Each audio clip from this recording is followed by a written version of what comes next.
ஏசாயா 49வது அதிகாரம் 9வது வசனம், அதுல சொல்லப்பட்டிருக்கிறது, இருளில் இருக்கிறவர்களை நோக்கி வெளிப்படுங்கள்.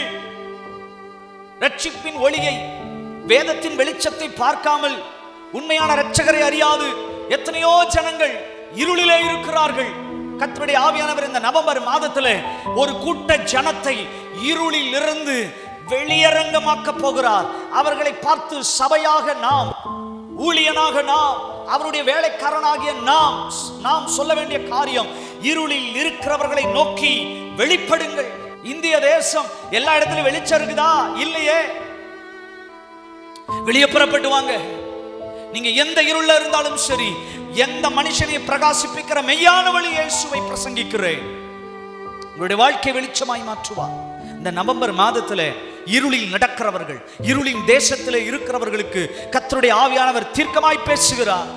வெளியே புறப்படுங்கள்.